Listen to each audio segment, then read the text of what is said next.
제 첫 직장은 플라스틱 공장이었습니다. 소규모 실험 단계를 거쳐 새로운 플라스틱을 만들어낸 뒤 어떤 용도로 사용하고 어디에 팔지 생각하는 일이었습니다.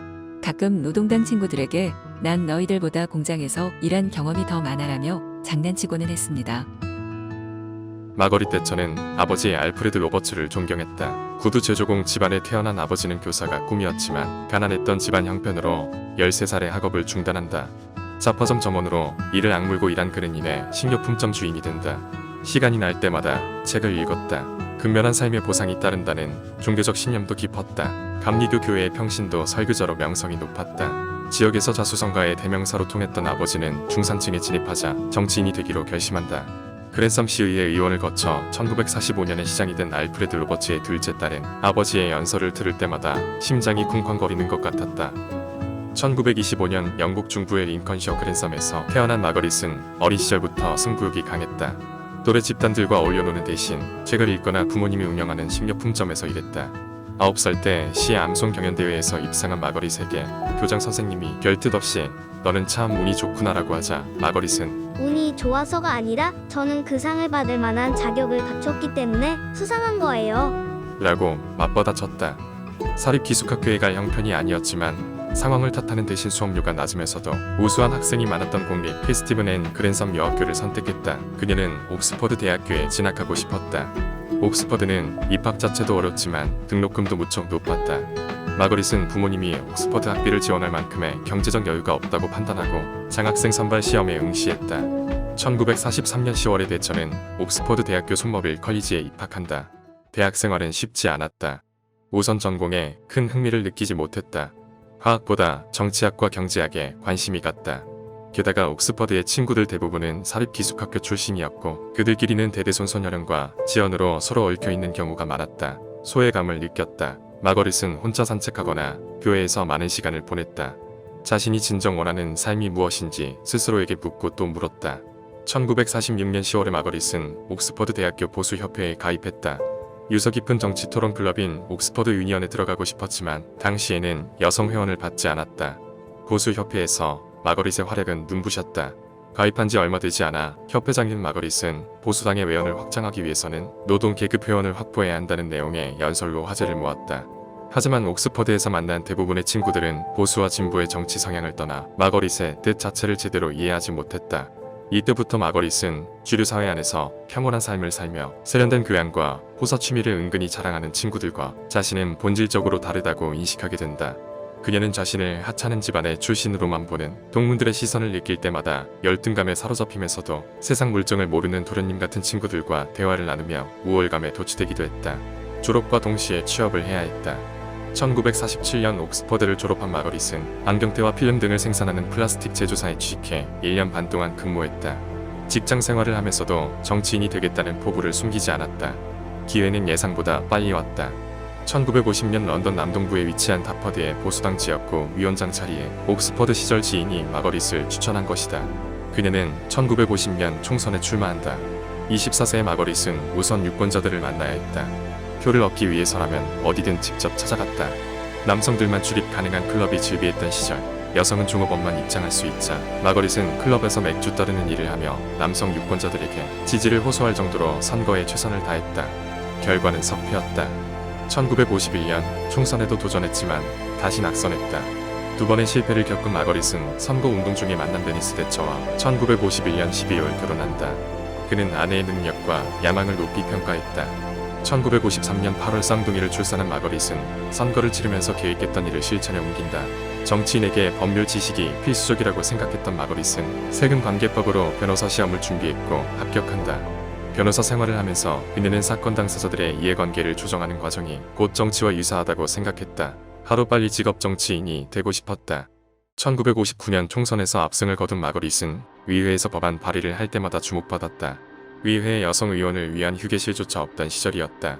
엘리트 남성들의 전유물로 인식되던 의회에서 살아남는 방법은 실력뿐이었다. 그녀는 특히 연설에 공을 들였다. 간명하면서도 공격적인 정치 언어를 구사했다. 한편 지역구 행사에도 적극적으로 참여했다. 2년 후인 1961년 10월 마거릿은 연금국민보험부의 정무차관으로 임명된다. 36세 최연소 차관 마거릿 대처는 보고만 받지 않았다. 복지제도의 실효성을 다각도로 검토하며 현안을 직접 챙겼다. 마거릿은 1970년 교육부 장관에 취임하며 존재감을 드러낸다. 하지만 보수당 에드워드 히스 총리의 경제정책이 영국 국민들의 신뢰를 받지 못하자 1972년 노동당으로 정권이 교체된다. 마거릿은 나라 살림이 국정 운영의 최우선 과제라는 교훈을 새삼 깨닫게 된다. 1974년 보수당의 정치연구센터 부소장으로 취임한 마거릿은 경제 이론들을 다각도로 분석하며 자유주의 시장 경제의 근간을 점검한다. 보수당이 영국 사회를 다시 이끌 날을 손꼽아 기다리다 뜻밖의 사건이 발생한다. 1974년 10월 보수당의 차기 대표 후보였던 키스 조지프가 양육에 문제가 많은 하층 노동 계급 미혼모의 출산 비율이 높아지고 있는 현실이 우려스럽습니다. 라고 발언한 것이다. 조지프는 사태를 수습하지 못한 채 기자들을 피해 다니기에 바빴다. 그가 후보직에서 사퇴하겠다고 밝혔지만 누구도 쑥대밭이 된 보수당을 책임지려고 하지 않았다. 마거릿이 나섰다. 제가 출마하겠습니다. 1969년 한 기자로부터 총리직을 꿈꾸느냐는 질문을 받았을 때 저는 총리가 되기를 원치 않습니다. 제 모든 것을 헌신해야 하니까요. 라고 답했지만 마거릿은 의회에 입성하면서부터, 아니 더 정확하게는 옥스퍼드 시절부터 영국의 지도자가 되고 싶었다. 그녀는 더 이상 자기 자신의 욕망을 감추지 않기로 한다. 겁쟁이처럼 도망치는 남성 정치인들을 보면서 마거릿은 모든 것을 헌신하기로 결심한다. 하지만 지인들은 그녀에게 도박에 손을 대지 말라고 충고했다. 보수당 중진 의원들과 언론 매체들은 모든 여성 정치인은 인류에 불과합니다. 마거릿 대처는 여성일 뿐 아니라 경력도 일천합니다. 라며 밟았다. 재무부, 내무부, 외무부에서 일한 경험이 없는 사람은 당대표도 총리도 될 수 없다는 논리로 마거릿을 압박하기도 했다. 그녀는 조급해하지 않았다. 1975년 2월 4일과 2월 11일 두 차례에 걸쳐 진행된 보수당 당수 투표의 승자는 마거릿이었다. 보수당 대표에 취임하자마자 마거릿은 조직 쇄신에 착수한다. 집권 정당이 되는 길은 오직 하나, 정책 개발에 있다고 판단했다. 경제 회생을 위한 감세 정책에 주력했다. 1979년 5월 보수당은 압승한다. 총리직을 원치 않는다고 발언했던 마거릿은 10년 동안 절차탁마의 시간을 보내고 영국 최초 여성 총리에 취임한다. 역대 최장 기간인 11년간 총리로 재임하며 자유주의 시장 경제를 신봉했다. 어떤 타협도 후퇴도 용납하지 않았다. 그녀의 정책이 성공을 거둘수록 그녀는 대학 시절 가졌던 우월감에 다시 빠져들었다. 보수당 의원과 내각을 수반하는 장관들이 부유한 집안에서 물러터지게 살아와 아무것도 모른다며 그들을 자주 야단쳤다. 본인은 피나는 노력으로 총리가 되었지만 보수당의 의원들과 강요들은 너무 쉽게 권력과 부와 명예를 얻었다고 생각했다. 노동당에 대해서도 마찬가지였다. 노동자 출신인 자신이 노동당의 귀족들보다 노동을 훨씬 잘 안다고 확신했다. 마거릿과 남성 엘리트 정치인들은 혐오와 차별적 언어를 주고받았다. 총리가 물가를 언급하면 실물 경제에 정통하다고 평가하지 않고 야채 가게 출신은 어쩔 수 없다며 비아냥거렸다. 마거릿의 독선도 나날이 거칠어졌다. 총리가 아니라 여왕처럼 말하고 행동했다. 정치적 여정을 함께해온 최측근들에게도 모멸적 원사를 퍼부었다. 1990년 11월 부총리 제프리 하우는 더 이상 국민의 이익과 총리에 대한 의리 사이에서 갈등할 수 없다는 말로 마거릿을 맹렬하게 공격했다. 결국 하우의 공개 비판은 3주 후의 대처 정부의 몰락으로 이어졌다. 1990년 11월 20일에 실시된 투표에서 마거릿은 뒤늦게나마 세론을 알게 된다.